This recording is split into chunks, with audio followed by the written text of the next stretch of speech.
اب لوگ اس میں یہ بات کہتے ہیں کہ کیا داڑھی میں اسلام رکھا ہوا ہے؟ اتنی غور سے کسی کی داڑھی کیوں دیکھ رہے ہو بھائی؟ داڑھی میں یقیناً اسلام نہیں ہے، لیکن اسلام میں بہرحال داڑھی ہے۔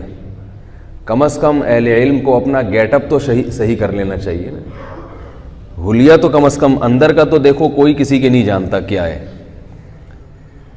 اور اندر تو تبدیلی بھی ہوتا رہتا ہے، اندر کا انسان کبھی اچھا بن جاتا ہے اور کبھی خراب بن جاتا ہے، لیکن اوپر کا تو 100% اپنے اختیار میں ہے نا، اوپر کا حلیہ۔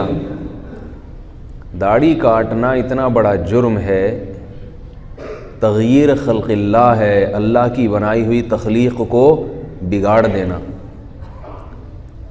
اب جو درس دینے والا ہے اسی کی داڑھی نہ ہو تو کیسے انسان؟ ایک وہاں صاحب کو میں نے دیکھا کہ سیرت پر بیان کر رہے تھے ایک صاحب، اور ان کے بیان سے لگ رہا تھا کہ ماشاءاللہ سیرت پر ان کا مطالعہ بہت مضبوط ہے، نبی کی سیرت بیان کی جا رہی ہے، اور داڑھی کیا ہے؟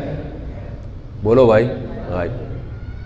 تو انسان فوراً سوال آتا ہے نا کہ حضرت آپ صلی اللہ علیہ وسلم کی سیرت اتنے خوبصورت انداز میں بیان کر رہے ہیں، اور آپ کو نبی سے اتنی محبت ہے، تو آپ کا خود گیٹ اپ نبی جیسا کیوں نہیں؟ میرا مقصد بھائی کسی بغیر داڑھی والے کا مذاق اڑانا نہیں ہے، بار بار کہتا ہوں کہ ہو سکتا ہے بغیر داڑھی والا ہم سے اچھا ہو، میں تو ایک شریعت کے حکم کی ایک اہمیت بیان کر رہا ہوں، اچھا برا کون ہے یہ تو اللہ ہی بہتر جانتا ہے۔ تو سوال پیدا ہوتا ہے نا، نعت خوان دیکھے ہوں گے آپ نے، اکثر نبی کی یاد میں مرے جا رہے ہوتے ہیں، کروڑوں کروڑوں روپے کماتے ہیں نبی کی یاد میں، رو رو کے نعتیں پڑھ پڑھ کے، مگر حلیہ دیکھو ماشاءاللہ کلین شیو ہوتے ہیں کہ نہیں ہوتے، لیکن رو رہے ہوں گے نبی کی یاد میں، نعتیں پڑھ پڑھ کے جھوم رہے ہوں گے، لوگوں کو بھی رلا رہے ہوں گے، ہائے نبی ہائے نبی۔ بھائی ابھی اتنی محبت ہے تو اللہ کے بندو تو کم از کم چہرہ تو رسول کے مطابق کر لو، چہرہ تو نبی کے مطابق کر لو، کیونکہ تم پبلک کے سامنے آ رہے ہو۔ ایک گناہ وہ ہوتے ہیں جو چھپ کے ہوتے ہیں، جو لوگوں کو نہیں پتہ ہوتے، وہ انسان کا اور اللہ کا معاملہ ہے۔ ایک گناہ وہ جو سب ساری دنیا کے سامنے ہے، وہ زیادہ خطرناک ہیں۔ کل امتی معافن الا المجاہرین، آپ صلی اللہ علیہ وسلم نے فرمایا کہ جو کھل کے گناہ کرتے ہیں سب کے سامنے، ان کی معافی مشکل ہے۔ تو داڑھی کاٹنے میں ایک غلطی تو کیا ہے؟ فَلَا يُغَيِّرُنَّ خَلْقَ اللَّهِ، اللہ کی بنائی ہوئی تخلیق کی مخالفت ہے۔ اور دوسرا جرم کیا ہے داڑھی کاٹنے میں؟ دیکھو جب بھی کوئی گناہ انسان سے ہوتا ہے نا تو تھوڑی دیر ہوتا ہے، کیا خیال ہے؟ پھر اس میں امکان ہوتا ہے کہ اس کو ندامت ہو اور یہ توبہ کر لے، 100 بار بھی گناہ ہو اور 100 بار بھی اس کی توبہ بولے نا بھائی ہو سکتی ہے۔ لیکن داڑھی کاٹنا تو ایسا ہے کہ وہ تو 24 گھنٹے، کیا خیال ہے، لگا ہوا ہے جسم کے ساتھ۔ اب لوگوں نے کیا کیا کہ بھائی چلو نہیں رکھی جاتی تو توبہ استغفار کرو، اللہ سے توفیق مانگو، مسئلہ ہی چینج کرنا شروع کر دیا کہ یہ اسلام میں ضروری، بولو نا بھائی، نہیں ہے۔ دلیل کیا ہے کہ بھئی یہ تو سنت عمل ہے۔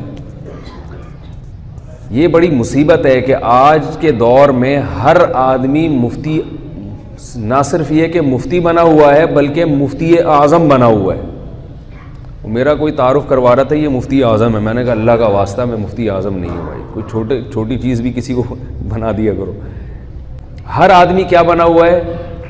مفتی اعظم، اور ہر آدمی خود بخود اجتہاد بھی کر رہا ہے، خود بخود قیاس بھی کر رہا ہے، جو جس کے ذہن میں آ رہا ہے ماشاءاللہ مارکیٹ میں فتویٰ لا رہا ہے۔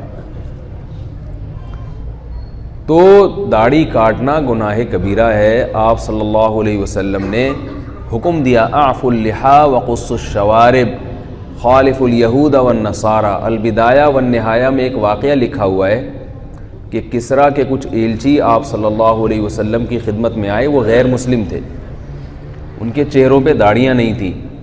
آپ صلی اللہ علیہ وسلم نے ان کی طرف سے نظر کو پھیر لیا اور فرمایا تمہیں ایسی صورت بنانے کا کس نے حکم دیا؟ انہوں نے کہا ہمارے رب کسریٰ نے۔ آپ صلی اللہ علیہ وسلم نے فرمایا مگر میرے رب نے مجھے حکم دیا کہ میں داڑھیوں کو بڑھاؤں۔ تو اس لیے بھائی میں بار بار کہہ رہا ہوں کسی کی توہین مقصد نہیں ہے، یہ حکم بہت اہم ہے، اور یہ حکم صرف ہندوستان پاکستان میں ہی رہ گیا ہے بڑے پیمانے پر۔ میں یہ نہیں کہہ رہا وہاں کوئی نیک آدمی نہیں ہے، نیک ہر جگہ ہوتے ہیں، لیکن تھوڑے شارٹ ہو گئے ہیں زیادہ ہو۔